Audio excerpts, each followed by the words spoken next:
মনোনয়নপত্র দাখিল করে রুমিন ফারহানা বললেন, এই ভোট হবে অন্যায়ের বিরুদ্ধে।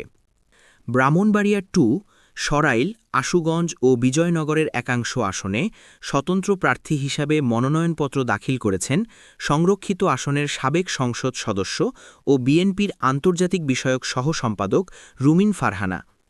আজ সোমবার দুপুরের পর রুমিন ফারহানা নিজে উপস্থিত হয়ে সরাইল উপজেলা নির্বাহী কর্মকর্তা ইউএনও ও সহকারী রিটার্নিং কর্মকর্তা মোহাম্মদ আবু বকর সরকারের কাছে মনোনয়নপত্র দাখিল করেন।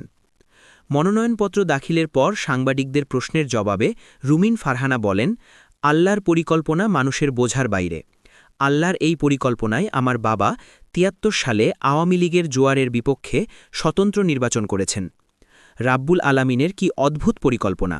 ২০২৬ সালে এসে ধানের শীষের জোয়ারের বিপক্ষে আমাকে স্বতন্ত্র লড়াই করতে হচ্ছে। আল্লাহর পরিকল্পনা ও তার বাস্তবায়নের প্রক্রিয়া মানুষের বোঝার বাইরে। এরপর সমর্থকদের উদ্দেশ্যে সংক্ষিপ্ত বক্তব্যে রুমিন ফারহানা বলেন, আপনারা যে মার্কা চান সেই মার্কাই আমার। আপনারা কি মার্কা চান? উত্তরে অনুসারীরা বলে ওঠেন, হাঁস, হাঁস।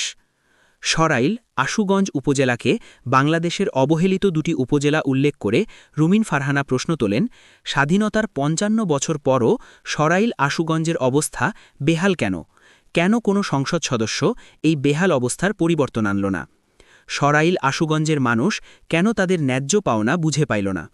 বিএনপিকে ইঙ্গিত করে রুমিন ফারহানা বলেন, এবার সময় আসছে পরিবর্তনের। এই ভোট হবে অন্যায়ের বিরুদ্ধে। এই ভোট হবে জুলুমের বিপক্ষে। এই ভোট হবে ১৭ বছর যেই মহিলা মাঠে ছিল তার পক্ষে। এই ভোট হবে যখন আপনারা মামলা হামলায় বিপর্যস্ত হয়ে পড়েছিলেন, তখন যে মানুষ আপনাদের পক্ষে সংসদে এবং সংসদের বাইরে কথা বলেছে, এই ভোট হবে তার পক্ষে। এর আগে গত বুধবার রুমিন ফারহানার পক্ষে সরাইলের ইউএনওর কাছ থেকে মনোনয়নপত্র সংগ্রহ করেন উপজেলা যুবদলের সাবেক সাংগঠনিক সম্পাদক আলী হোসেন।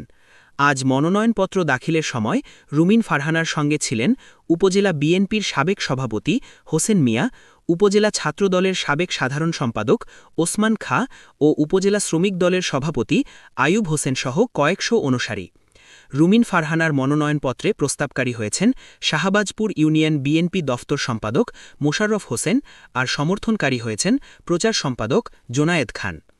আজ বেলা ২টোর দিকে রুমিন ফারহানা উপজেলা সদরে উপস্থিত হন। এ সময় তার শত শত অনুসারী, নেতাকর্মী, মোটরসাইকেল ও অন্যান্য যানবাহনে সরাইল উপজেলা সদরে উপস্থিত হন। ধানের শীষের ঘাঁটি হিসাবে পরিচিত আসনটি বিএনপির সমঝোতার মাধ্যমে শরিক দল জমিয়েতে উলামায়ে ইসলাম বাংলাদেশকে ছেড়ে দিয়েছে। এই আসনে প্রার্থী করা হয়েছে দলটির কেন্দ্রীয় কমিটির সহসভাপতি মাওলানা জুনায়েদ আল হাবিবকে। ব্রাহ্মণবাড়িয়া 2 আসনটি বর্তমানে সরাইল, আশুগঞ্জ এবং বিজয়নগর উপজেলার চান্দুরা ও বুদ্ধেন্তি ইউনিয়ন নিয়ে গঠিত।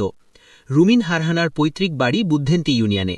বর্তমানে তিনি সরাইল উপজেলার শাহবাজপুর ইউনিয়নের বাসিন্দা।